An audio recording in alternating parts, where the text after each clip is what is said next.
Hope that this message finds you well and that you've had a lovely week. Welcome to week 2. We are zooming by, so hang on tight. We are on the ride. So keep pushing, keep pushing. I'd like to start this week with a random fact. Let's check it out. Here's a random fact of the week. Most kangaroos can leap up to lengths of close to 30 feet and a height of up to 10 feet. They can reach speeds of up to 40 miles per hour. Wow. Talk about an athlete, huh? Geez, look at that. They can leap lengths of close to 30 feet. Just think about that. When I always think about like distances, I remember, okay, an official size basketball hoop is 10 feet high. So imagine 3 of those basketball official size hoops stacked together. The kangaroo can leap that length. Wow. And a height of up to 10 feet, which actually is an official size basketball hoop. So kangaroo would be a mad nice dunker. Alright, so that's our random fact of the week. I'd like to start by taking a look at our syllabus, because those are the signposts that we have up ahead for this week. So as you can see, we start our first thematic unit, which is technology and us, which, surprise, surprise, is actually the topic of our essay as well. So additionally, we'll be looking at some other preliminary logistical things, such as intertextuality. Ooh, what's that? And also a primer on our work as writers of academic writing, right? So let's take a look at our Canvas page for all of this. Number 1, we start with our primer of academic writing. So, of course, this class 101 does look at academic writing. Now, of course, it's only one way of writing, yeah? It's not the be-all, end-all. And I do recognize that we're operating under the Western rhetorical tradition, but it is what it is. It's one way of writing, and it's what we teach and learn here in our college setting. So with that, I want you to first start with this article. Please read this. What is Academic Writing by L. Lenny Irvin? I actually read it in grad school, and I found it to be super helpful. It was a class on teaching composition, and when I read it, I was like, oh, it's so liberating, because what this article does is that it pushes against a lot of the myths that I know throughout high school we had hammered in our heads about writing being much like just a rote template. But no, writing is not static, writing is dynamic. And I think this article does a wonderful job at liberating a lot of those preconceived myths. So please do read this article. After doing so, we have our discussion board.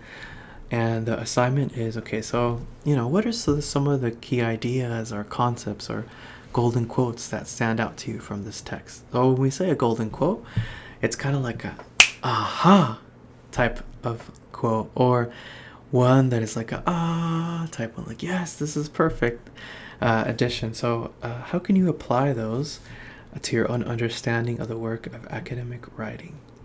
Why is this significant? We always want to answer the so what question, right? Which is the implications. That's one big move that we always want to take as academic writers. Always address the implications. In addition, if there's like an image or a meme or a GIF or a video that visually represents, your concept or what you want to relay, then feel free to include that as well. Let me just show you how to do that. Before I show you how to do that, remember your response should be at least a hearty paragraph, right? At least 4 hearty sentences. And remember to also reply to at least one classmate's post. And strong posts, remember, will demonstrate clear and relevant engagement with the article. Okay, so I want to show you. You just go to reply.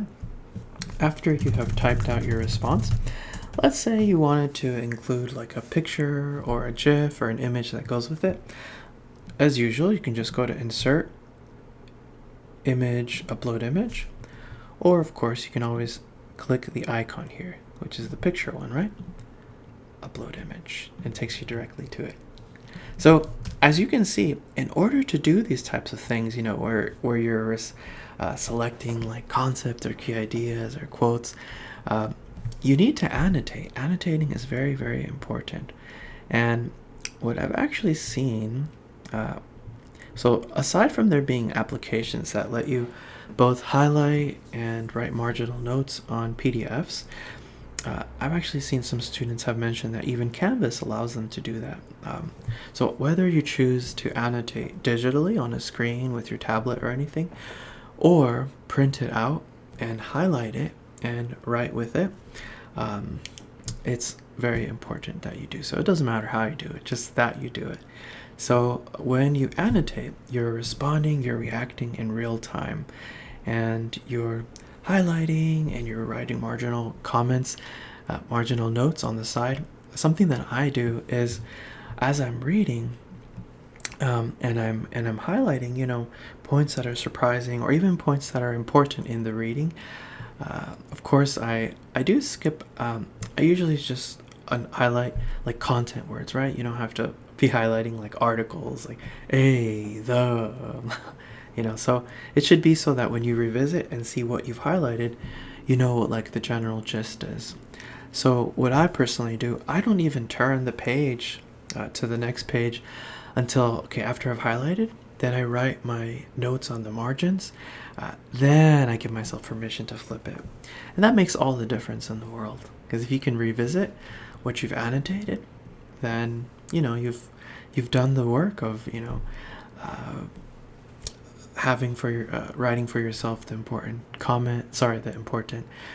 topics or key concepts, or even your responses in real time, which is an important part of active reading. Yeah, because there's passive reading where something just goes in one ear and out the other, but an active reader, you're responding, you're reacting, you're making connections, even to things that you know, even to things that are intriguing, and you're responding in real time. And that's what I want you to do, not only in this class, but in all your classes. That's the point of being in college. We want you to be active readers. Okay, so with that, that is our first discussion board. I look forward to reading yours. Now, as this is an overview video, some of the other things in our module for this week will have their own video. So let's see. For example, this lesson on intertextuality has its own video, so check that out. And this is the accompanying homework for that. We have our first current event, as you can see. That one will be due Sunday, and that will have its own video. I'll explain what current events are, so check that one out. The other thing that I will cover is the VELD. So as you can see, we are starting our very first thematic unit, which is technology and us. And what better way to front load and just have this springboard into our topic of technology and us than this very cool story. When I first read it, I was blown away by how cool it is, and that's why I chose it. So it's The VELD by Ray Bradbury, so please read it. And once again, you know, do annotate and choose a quote from a story that you feel is significant. Talk about, you know, what its larger meaning is as it relates to the story. Why is this quote significant? You can even consider things, you know, like how does this concept connect to real life, and then even address the implications. So what? Why does this matter, right? Always be addressing the so what question. That's what makes all the difference in the world. Just like with normal discussion boards,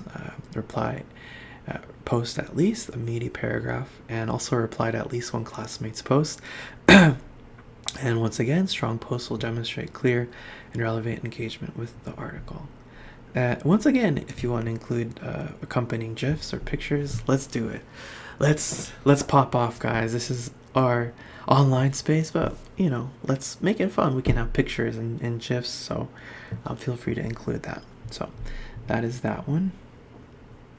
And I believe that's all I'm going to cover for this overview video. The rest have their own, yes, So with that, thanks for checking out this overview video, and keep pushing, and see you guys next week.